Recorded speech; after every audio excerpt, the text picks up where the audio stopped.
Well, good afternoon, everyone, and welcome to the latest edition of Nathbet.com. It's game week 31. You'll be pleased to see that I'm not in my dressing gown this week. I've got over my jet lag, and I'm ready to go with plenty of profitable tips, we hope.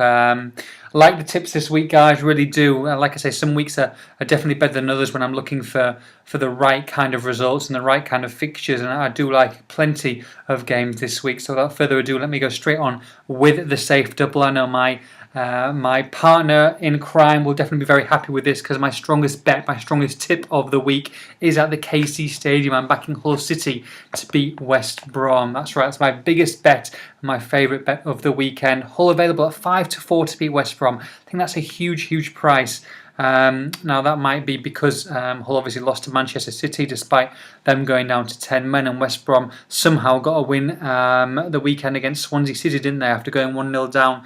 But that doesn't really tell the story. I mean, Manchester City on a different level. I don't care whether they've got 9 or 10 or 11 men.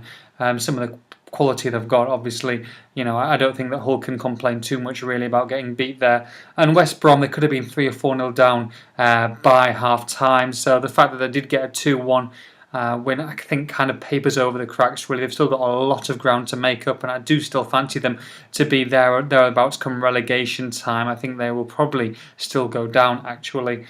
So Hull available at 5-4 with your Yeloviches and Longs up front. I really fancy them. I think it's a big win, and obviously Hull still need to get a couple of wins for them to be safe. They'll be absolutely fine, but I do think that Hull will be the ones who will win this game. So Hull available at 5-4 to beat West Brom. Double that up with Everton to beat Swansea. Now, Everton are available at 4-6 against Swansea. Swansea struggled, didn't they, against West Brom? Like I say, they should have really got a better result. They were like 1-0 up and then obviously ended up losing 2-1. Everton, on the other hand, had a bit of a fortunate win. They didn't play at the best against Goodison Park, against Cardiff, but they did win 2-1 in the end. I think Seamus Coleman scoring in the last minute. But Roberto Martinez has got pretty much a fully strength squad. Okay, Jackie Elka might be out, and obviously Pinar's out for a couple of weeks, but he's got plenty of options in midfield and up front. He's talked about rotating, but rotating doesn't necessarily mean they're going to be weaker. I think they're actually going to be stronger because of the likes of Ross Barkley and Stephen Naismith and obviously Lukaku going back from injury. I think that they're going to be too strong for a Swansea side who struggle to travel away from home. Everton available at 4-6. We're going to take them. That gives us a 2.7-1 double with Bet Victor, guys. Hull and Everton lead us off in the double this week.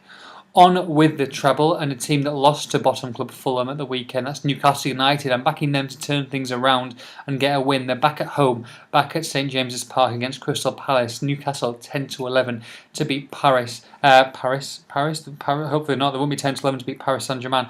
10-11 to beat Palace. Crystal Palace, who have struggled really as of late. I know they got that 0-0 draw at Sunderland, but it was pretty much backs to the wall. And I do expect, even though they're Remy-less, I think that Ben Arfa's back in the squad. They've got Cisse. De Jong looks like he's been playing a little bit better as of late, getting more in tune with the pace of the Premier League. So I do think that Newcastle will have a bit too much to beat Palace. I think it'll be a close game. I don't think there'll be many goals in it, maybe 1-0 or 2-1. But Newcastle at 10-11, I'm going to take them as the first bet in the treble. And we're going to put Liverpool, who travel to Cardiff in, okay, not a big price, 2-5, but just to pad it out really. Liverpool in fantastic form, obviously that 3-0 whitewash against Manchester United, and it could have been 5 or 6, couldn't it? Cardiff, obviously one of the poorer sides in the Premier League, and with Sturridge, Suarez and the likes just dominating at the moment, I think that this shouldn't be too much of a problem. All their no midweek exertions, and I do think that this is a massive game for them, as are all of them if they want to challenge for the Premier League. I don't think they're going to be in the top 2 coming the end of the season, but obviously having a fantastic year. I do think that Liverpool will win this game easily, so Liverpool to beat Cardiff is the second bet of the 3. Finish that off with Wigan Athletic to beat Watford. Now, it's a massive game for both teams, really. Both teams looking for that playoff spot. Wigan played in midweek, crazy game if any of you saw it. That 3-3 draw against Yeovil Town, going 1-0 down, 2-1 up, 3-2 up, and then 3-3 was pretty crazy. I don't like to normally tip teams that play in midweek against teams that have had a 7-day or 6-day break, but I do think that Wigan are a little special case. I mean, they're fantastic. They're already in the FA Cup semi-finals. Uwe Rosler is a fantastic manager. He's done a great job with them. And Watford, who have played very well since they sacked Gianfranco Zola, haven't travelled away well recently, only drawing 3 and losing 3 of their last 6. They are winless, so I do fancy Wigan, seeing as it is a massive game for them to win this game, and when they're odds against 11 to 10, will take a piece of that. Newcastle, Liverpool and Wigan make up the treble, gives us a 4.5 to 1 treble. Best price this with Sky Bet. On to the fourfold, gentlemen, and a team that did play midweek again. However, it was pretty much cruise control, wasn't it? And that's Chelsea. They destroyed Galatasaray side. Galatasaray, I don't think they had one shot on target in the whole 90 minutes, so they wouldn't have exerted themselves too much. And that's important, especially because they play Arsenal, who are no pushovers themselves. And they had an excellent win at Spurs, didn't they? But at the same time, going to Spurs and going to Chelsea are 2 different things altogether. And I do think that they're going to have to score at least 2 goals if they are going to get a result against Chelsea. I don't fancy them to do. I think that Chelsea obviously are right in there with a chance of the title. Big blow again against Aston Villa last week. Jose Mourinho will have his side fired up, and I do think that there will be Arsenal on this occasion. 20 to 21, so pretty much even money about Chelsea at Stamford Bridge. I think is a very, very good price. So I'm going to back Chelsea to beat Arsenal on this occasion as the first bet in the fourfold.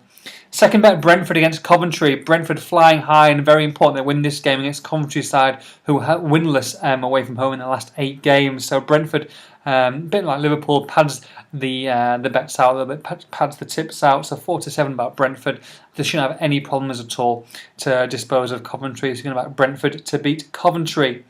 The third game, we're going to back Burnley against Charlton. Burnley travelled to Charlton. Charlton had an excellent win, actually. Bournemouth going there. Bournemouth were the visitors last in midweek, I think, and lost 1-0. However, I do think that Burnley are definitely a different beast altogether. Burnley really pushing for that automatic promotion space, and then with Leicester City, it looked like, especially with Queen's Park Rangers and a couple of other people having some testing fixtures and losing recently, they'll see this game against the third from bottom Charlton side as one that they really need to win just to keep that gap, and I do think they will do. And 13 to 10, I think, is a very good price. Like I said, Charlton had a big win, but I do think that Burnley, especially with the rest they had in midweek, whereas Charlton playing, I think that's an excellent price. So going to back Burnley to beat Charlton at the Valley. And finish that off with a team, a little bit risky this, but I do like them. I think everybody watched Manchester United. I know that we had won a pretty penny on the game against Olympiacos. I'm going to back them to go to West Ham and win as well. Keep that feel good factor going. I don't know how long it'll last, especially with Manchester City in midweek, but I do fancy them to get a result at West Ham. West Ham obviously were poor 3-1 defeat away at Stoke at the weekend, and I do think that Manchester United will ride this into Saturday and go there and win. Robin van Persie is a big doubt at this point, but I don't think that necessarily hurts them too much. I think that'll help Wayne Rooney go further upfield, and Juan Mata might go into his position just in behind in that number 10 role, which is accustomed to, rather than playing out on the wing. So it might actually help Manchester United having one of those 3 unavailable, so they can play the formation that they really want to.